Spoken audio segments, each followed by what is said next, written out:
Hello and welcome, I'm Joshua Barnes and you're watching The World Report. Let's first take a look at our top stories. The Israel-Hamas hostage prisoner swap has been taking place as Hamas hands over all 6 Israeli hostages. The return of the hostages is in exchange for 602 Palestinian prisoners.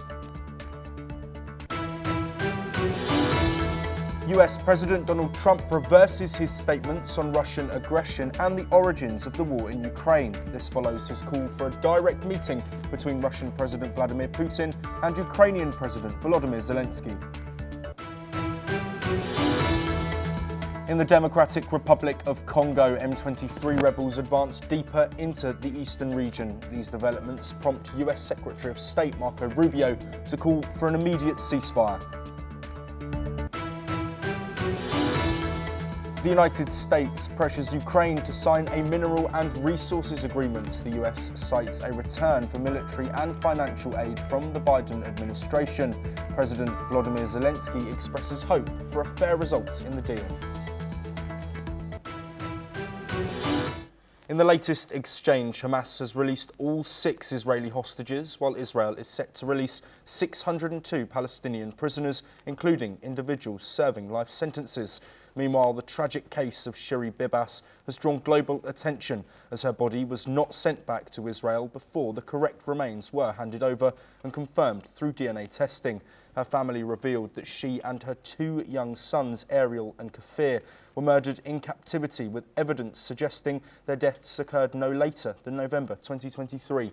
Amid these developments, the ceasefire in place since January the 19th remains fragile, with both sides accusing each other of violations, further complicating peace efforts. As international mediators continue to push for stability, the humanitarian toll of the conflict remains a pressing concern, with hostages, prisoners and civilians caught in the middle of a deeply complex situation.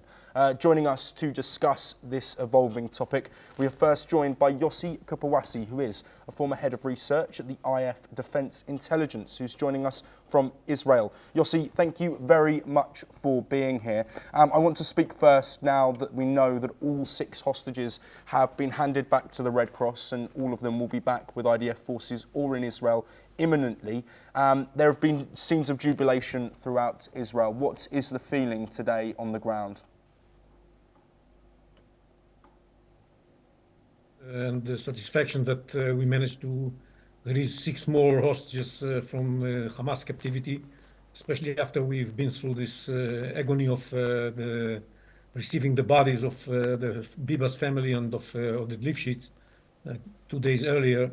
So it's a feeling of joy and to see all these people coming out and they're alive. That's we will still have to check how is their situation, but they are alive, and that's the most important thing. That for us, we still have more than 20 alive people in captivity by Hamas, and we hope to see them all coming back to Israel as soon as possible.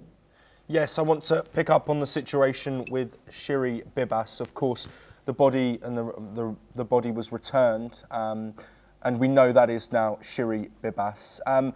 Is there frustration and is there anger, Yossi, staying with you, because the body wasn't returned? Do you think this was a game by Hamas to not return the right body? They clearly had it, as it has now been returned to the family. So is there anger there in Israel? And also, what do you think that reaction might be to the situation?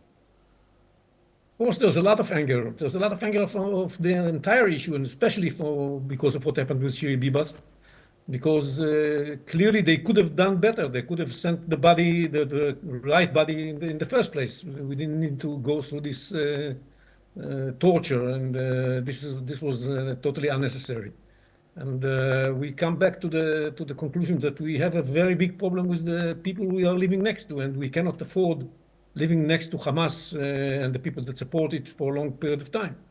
It's their behavior is unacceptable. And I think you heard it not only from the Israeli public, but everybody around the globe, and including the President of the United States, were expressing the same feeling about what happened on Thursday. And the fact is that they did have the body. Within 1 day, they were able to bring back the real body, which makes the frustration even bigger. Yes, also joining us to discuss this topic is Ali M. Abushbak, who is an independent Palestinian researcher who's joining us from Cairo. Ali, thank you very much for your time. Hamas have signalled that they are ready to continue and move towards negotiations for phase 2 of the ceasefire. Can you give me a bit of an update on the feeling amongst Palestinians, knowing there is some hope when we've spoken recently, and obviously with the breakdown of trust and communications, there were fears that this ceasefire deal was going to fall apart. So what's the feeling for Palestinians waking up today, seeing that there has been progress in these hostage and prisoner exchanges? Well, thank you for having me. In fact, what happened yesterday, the people got disappointed about the intentionally mistake that Hamas did it during the exchange of the Shiri dead bodies, got mixed with the Palestinian women bodies.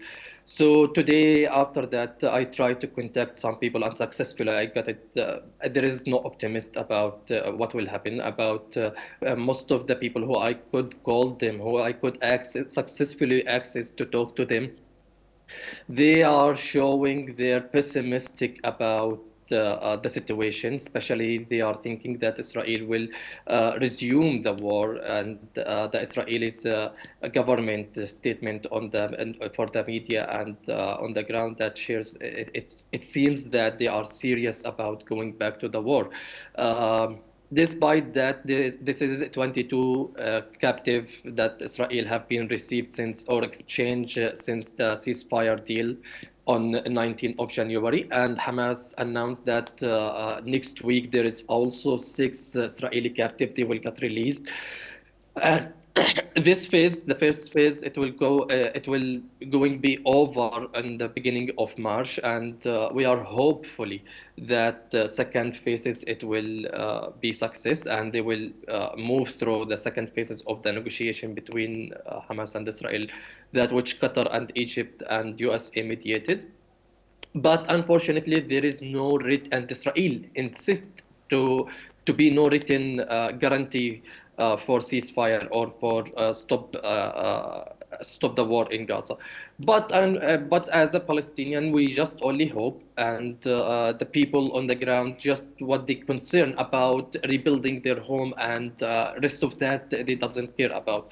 I mean, they don't care about what will happen. Just only they care about restructuring their home. They want to save their dignity, living in home, finding a shelter for them. I guess this is. Yes, I will come to you with a similar question relating to this, Ali, but first I want to go to Yossi.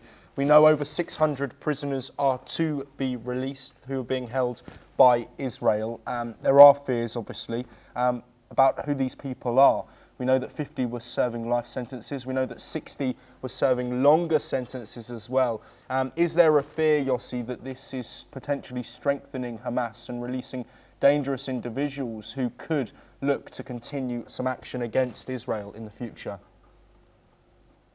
Definitely. There's a big concern about it. We are talking about people that carried out very big terror attacks that cost the lives of many Israelis. And of course, we are concerned that this is going to strengthen Hamas and encourage and inspire people to carry out more terror attacks like the 7th of October. We are worried about that a lot.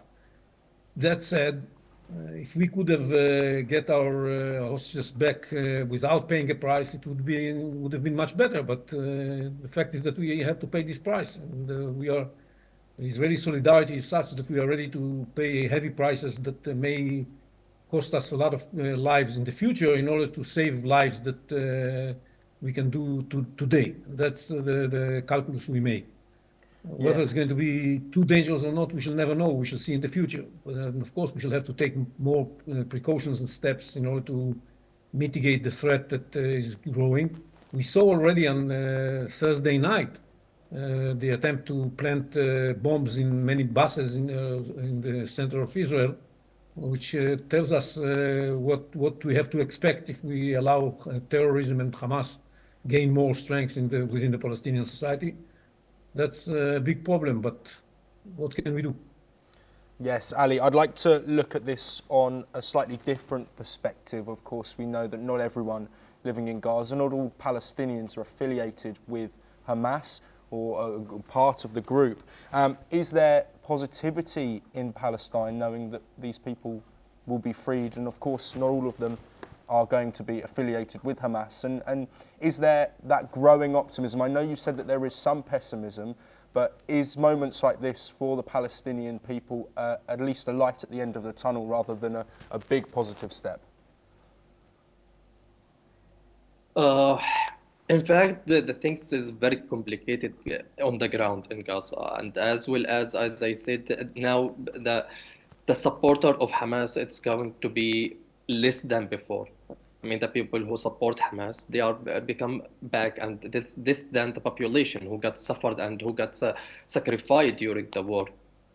But they don't have other option, Palestinian on the ground and in Gaza. They don't have other option. They are just only people who putting in such kind of situation. They are just only hoping, and hope is nothing. And as you know that after 10 days there is a holy month for Muslim people. Ramadan is coming. Just because for this stick, Palestinian, maybe they hope that they will reach to some solution and for some stop the war and going back to the normal life that we have been before. Yes, very quickly, Yossi, before we move on, what does Israel want in order to progress to the second stage of the ceasefire deal? What does it need? We need to make sure that Hamas is not going to stay in power in Gaza. That's what we need. And reading what Ali was saying, I understand this is what the Palestinians in Gaza also want to see happening. So it's we have to join forces with everybody who's interested in peaceful relationship between Israel and the people of Palestinian people in Gaza. And that needs to be based on the readiness of Hamas to relinquish power in Gaza. So far, this is not the case. They insist on either staying in power fully or on some arrangement that will keep them in power without being responsible for the civilian life, but only for the military and terrorism from Gaza. That's something that is unacceptable for an Israeli point of view. Shouldn't be acceptable is not acceptable by the Americans, shouldn't be acceptable for the Arabs living around us, and shouldn't be acceptable for the Palestinians living in Gaza as well. But for the time being, we are carrying the burden of making it happen, and that's what we need for the situation in the day after the second stage that is we have to discuss right now. And of course, what Hamas insists on is to make sure that they stay in power. It's a part of the conditions they put forward for stage B. We'll see how this is going to develop. We are approaching a fork on the road because in 1 week, the rest of the bodies that are supposed to be released according to stage A are going to be released next Saturday. And then there is no binding agreement. It's an open situation. And if Hamas insists on staying in power, then we are going to see the end of this arrangement. Yossi and Ali, thank you very much for joining us. We do have to move on, but of course we will be there throughout the next stages of the situation in the Middle East as it evolves. And we move on now to US President Donald Trump, who urges direct talks between Vladimir Putin and Volodymyr Zelensky to end the war in Ukraine. Well, the US presents a UN resolution excluding Russian-controlled territories. As Ukraine calls for more European action, Russia seeks to restore Western business ties. Meanwhile, a deadly drone strike in Kyiv Oblast highlights the continuing danger to civilians. I think that President Putin and President Zelensky are going to have to get together because you know what? We want to stop killing millions of people. US President Donald Trump has stated that both Russian President Vladimir Putin and Ukrainian President Volodymyr Zelensky must meet to end the ongoing war. The United States has presented a draft resolution to the United Nations, notably excluding any mention of the territories controlled by Russia. This proposal has been put forward amidst competition from a Ukrainian-European draft, which emphasizes the importance of diplomatic efforts and Russia's responsibility for the invasion. Ukrainian President Zelensky has called on Europe to take more significant action to bring about peace. Європа має і може робити значно більше для того, щоб мир реально був досягнутий. Це можливо. У нас з партнерами в Європі є чіткі пропозиції. Ми можемо на цій основі забезпечити реалізацію європейської стратегії. І важливо, щоб це було разом з Америкою. Meanwhile, Russian President Vladimir Putin has highlighted the need for a regulatory framework to facilitate the return of Western companies to Russia, following their mass exit after the invasion of Ukraine. Но, тем не менее, нам же создали определенные трудности, и мы можем соответствующим образом отрегулировать возвращение на наш рынок тех, кто хочет вернуться, создавая и оставляя преимущества для собственных производителей. Надо сделать это тонко, аккуратно, но нужно сделать обязательно. His remarks come amid talks with US negotiators on possible economic cooperation, particularly on energy projects in the Arctic. Арктика, ну, мы безусловные лидеры там. Многие страны сейчас хотят вместе с нами сотрудничать по поводу производства атомного ледокольного флота. Но это, конечно, невозможно без современных материалов, двигателей строения. Meanwhile, the war continues to claim innocent lives. In Kiev Oblast, a 60-year-old man has been killed during a Russian drone attack, underscoring the persistent danger posed to civilians in the region as the conflict intensifies. Bureau Report, NewsX. Let's now stay in North America for more of the latest news updates. Los Angeles Mayor Karen Bass has dismissed Fire Chief Kristen Crowley. This followed criticism of her management of the January wildfires. The infernos left over 24 dead and led to the destruction of more than 16,000 structures. Mayor Bass cited Crowley's decision to send home 1,000 firefighters on the day of the fires erupted. Interim Chief Ronnie Villanueva has been appointed while a national search for a permanent replacement is underway. A measles outbreak in northwest Texas has escalated to 90 confirmed cases across 7 counties, with Gaines County reporting the highest number. The majority of those affected are unvaccinated school-aged children. 16 individuals have been hospitalised. Health officials attribute the outbreak to increased non-medical vaccine exemptions and are urging vaccinations to curb further spreads. Luigi Mangione has appeared in a Manhattan court facing charges for the fatal shooting of United Healthcare CEO Brian Thompson. The December incident occurred on a sidewalk, shocking the community. Mangione's defence attorney has raised concerns about the legality of searches conducted during his arrest. The case is ongoing, with the next hearing scheduled soon.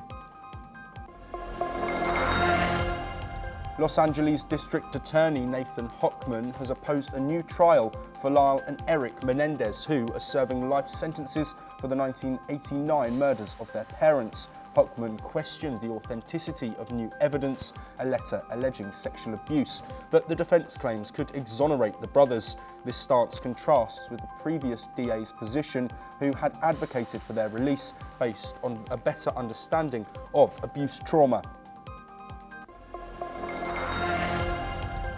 The Trump administration has directed federal agencies to cease work related to climate change, including participation in key UN climate assessments. This directive has alarmed scientists and environmentalists, who warn that ignoring climate research could have severe consequences for disaster preparedness and environmental policy. UN Security Council has unanimously adopted a resolution strongly condemning the ongoing offensive and advance of the M23 rebels in the Eastern Democratic of Congo. The UN members called on the Rwanda Defence Forces to stop supporting the armed group and immediately withdraw from Congolese territory without preconditions. M23 fighters advance on several fronts in DR Congo's volatile east. This comes as the UN Security Council for the first time calls on Rwanda to stop backing the armed group and halt the bloodshed. Les forces rwandaises doivent se retirer sans délai du territoire congolais, comme l'ont déjà déclaré le secrétaire général des Nations Unies et les membres de ce Conseil. La MONUSCO doit pouvoir mettre en œuvre son mandat pour le bien des populations civiles, sans être entravée dans ses actions ou sa liberté de mouvement. Cette résolution rappelle enfin le rôle clé des processus de Luanda et Nairobi en vue de trouver une solution politique durable qui passe par le retrait complet des forces rwandaises et le démantèlement. The M23 movement, supported by some 4,000 Rwandan soldiers, according to UN experts, now controls large swaths of the Eastern Democratic Republic of Congo, a troubled region rich in natural resources. Its rapid advance has sent thousands fleeing. Fighters took control of the South Kivu provincial capital Bukavu weeks after capturing Goma, the capital of North Kivu and the main city in the country's east. Friday's unanimously adopted UN Security Council resolution strongly condemns the ongoing offensive and advances of the M23 in North Kivu and South Kivu with the support of the Rwanda Defense Forces. It also calls on the Rwanda Defense Forces to cease support to the M23 and immediately withdraw from DRC territory without preconditions. According to the UN, the latest fighting has led to an exodus of more than 50,000 Congolese to Burundi, Uganda and other countries. As per reports, the M23 is now moving toward the town of Uvira near the Burundi border on the northwestern tip of Lake Tanganyika, the main exit route for fleeing Congolese soldiers. Bureau Report, NewsX. Now take a look at the latest updates from across South America. At least 3 people have died and 74 others are injured after the collapse of the Trujillo roof of a food court situated in northern Peru. The incident trapped several people, including children, under the debris. Rescue operations are ongoing, with authorities using cranes to search for survivors.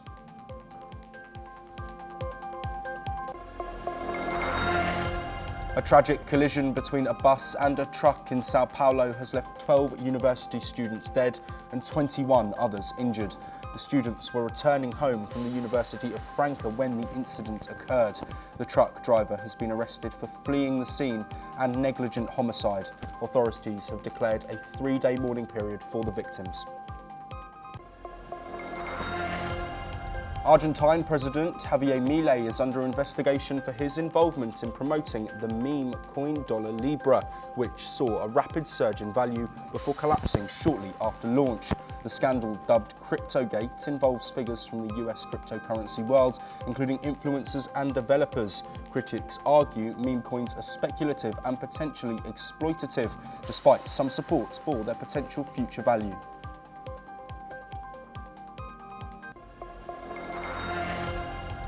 A Brazilian Supreme Court justice has ordered the suspension of video sharing platform Rumble for allegedly ignoring court orders.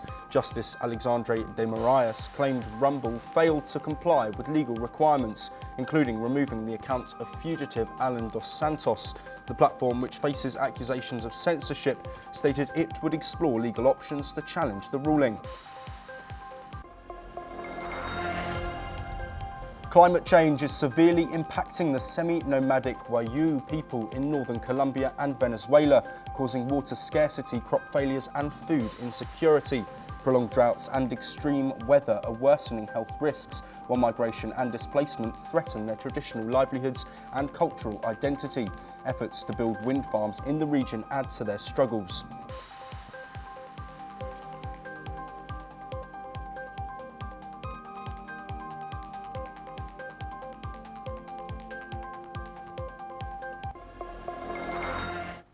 As Germany prepares for Sunday's snap election, Chancellor Olaf Scholz and Bundestag member Merz are intensifying their campaigns. Recent polls show the Christian Democratic Union leading with 30%. Meanwhile, a 30-year-old Spanish tourist was injured in a knife attack near Berlin's Holocaust Memorial. Police arrested a suspect and investigations are ongoing. Hours later, Swedish police arrested 3 men near the Israeli embassy in Stockholm, though no link to the Berlin attack has been confirmed. As Germany heads to the polls for Sunday's snap federal election, political parties are ramping up their efforts to gain support. On Friday, the Chancellor of Germany Scholz held a rally in Dortmund, and the member of the German Bundestag Merz hosted an event in Oberhausen as both candidates aimed to strengthen their positions ahead of the election. Recent polls from the YouGov's MRP forecast show the Christian Democratic Union of Germany in the lead with 30% support, followed by the Alternative for Germany with 20%. While the Social Democratic Party and Greens trail with 16% and 13%, respectively. Meanwhile, a man was seriously injured in a knife attack near Berlin's Holocaust Memorial. The victim, a 30-year-old Spanish tourist, was transported to the hospital with non-life-threatening wounds. Police arrested a male suspect, though it is unclear whether he was known to the victim or what weapon was used. Authorities cordoned off the area deployed numerous officers and are investigating the incident. Hours later, Swedish police arrested 3 men near the Israeli embassy in Stockholm, suspecting them of preparing to commit violent crimes. However, authorities have not commented on any potential links between this arrest and the Berlin attack. The attack in Berlin comes just days before Germany's federal elections, and investigations into the motive are ongoing. Bureau Report, NewsX. Let's now take a look at some updates coming in from the Indo-Pacific region. The Philippines has officially been removed from the Financial Actions Task Force grey list after nearly 4 years. This follows improvements in addressing dirty money risks, casino junkets and unregistered remittance operators. The FATF commended the country for progress but called for continued efforts against terrorism financing. This move will simplify international money transfers, reduce compliance costs, attract investments and enhance financial transparency. The Philippines' exit is seen as a key step in strengthening its financial system and maintaining global confidence. In Jakarta, traditional horse-drawn carriages face criticism over the poor treatment of horses.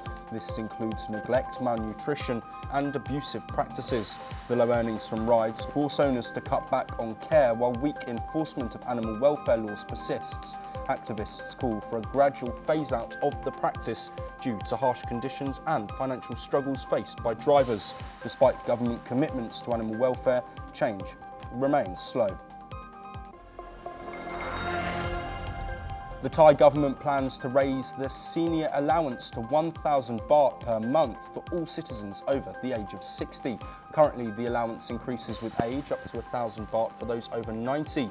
Prime Minister's Secretary Somkid Chukong dismissed opposition claims that the government rejected senior subsidy bills, stating they were financially unfeasible. He pointed to a proposed pension scheme that would require over 400 billion baht, which is beyond the government's budget.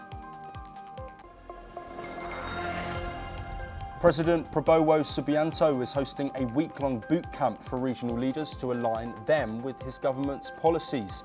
This comes despite opposition from the Indonesian Democratic Party of Struggle following a bribery arrest. The retreat faces a partial boycott and protests over budget cuts affecting public services and jobs. Prabowo's administration is under scrutiny for its populist promises, rising government spending and concerns about corruption. The retreat aims to strengthen coordination and push for ambitious growth targets.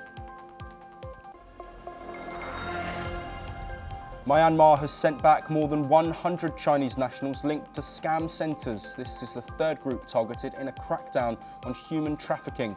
Many of these workers who were trafficked are being repatriated through Thailand, with more expected in the coming weeks.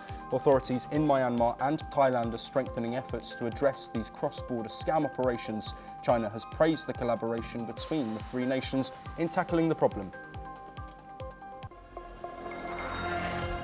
South Korea has condemned Japan's ongoing territorial claims over the disputed islets known as Dokdo in South Korea and Takeshima in Japan. The South Korean Ministry of Foreign Affairs rejected Japan's sovereignty assertions, stressing that Dokdo is an integral part of South Korean territory. South Korea also objected to the presence of a senior Japanese official at the Takeshima Day event in Shimane Prefecture. The islets, claimed by South Korea, Japan and North Korea, are currently under South Korean control.